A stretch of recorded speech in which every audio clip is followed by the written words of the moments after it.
Anggota Komisi 1 DPR RI, Charles Meikiansa, menyoroti tingginya angka pemutusan hubungan kerja (PHK) yang sedang terjadi di Indonesia. Menurutnya, salah satu penyebab utama badai PHK ini adalah banyak perusahaan yang berada di ambang kebangkrutan.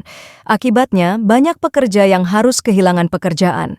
Namun, masalah yang sering muncul adalah perusahaan tidak selalu memenuhi hak-hak karyawan yang terkena PHK, seperti pesangon, gaji yang belum dibayarkan, dan insentif lainnya. Charles menilai bahwa badai PHK ini berpotensi menghambat pertumbuhan ekonomi Indonesia.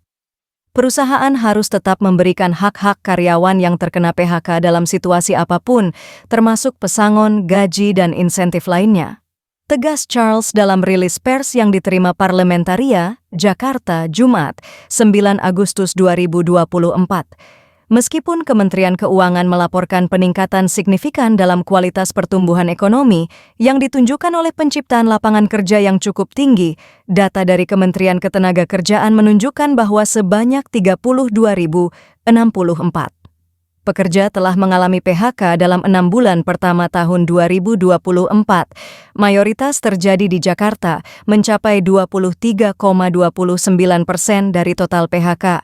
Kenyataannya, badai PHK sedang terjadi dan pemerintah tidak boleh tinggal diam, ujar politisi dari fraksi Partai Nasdem ini. Beberapa perusahaan seperti PT Era Media Informasi, Gatra Media Group, telah melakukan PHK karena menyatakan pailit.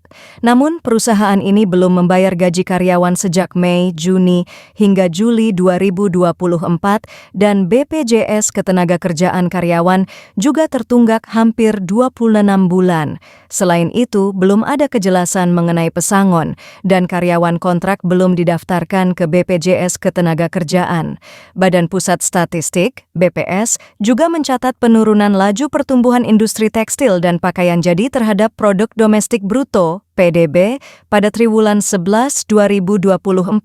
Akibatnya, banyak industri yang menghadapi isu PHK dan penutupan pabrik. Charles menegaskan bahwa pemerintah harus hadir untuk memastikan hak-hak karyawan yang terkena PHK terpenuhi. Ia juga mendorong pemerintah untuk memberikan dukungan kepada pekerja yang mengalami PHK, termasuk informasi tentang program bantuan dan pelatihan yang tersedia. Menurut Charles, penanganan masalah pengangguran dan badai PHK harus menjadi perhatian utama para pemangku kebijakan karena dampaknya terhadap perekonomian sangat signifikan. Fenomena PHK yang terjadi belakangan ini jelas menambah angka pengangguran di Indonesia, melemahkan daya beli, dan menghambat roda perekonomian. Pada akhirnya, hal ini akan mempengaruhi pertumbuhan ekonomi, tutup Charles. Ia juga menambahkan bahwa kondisi ini akan berdampak pada keuangan negara, sehingga diperlukan upaya berkelanjutan untuk mengatasi badai PHK dan menurunkan tingkat pengangguran di tanah air.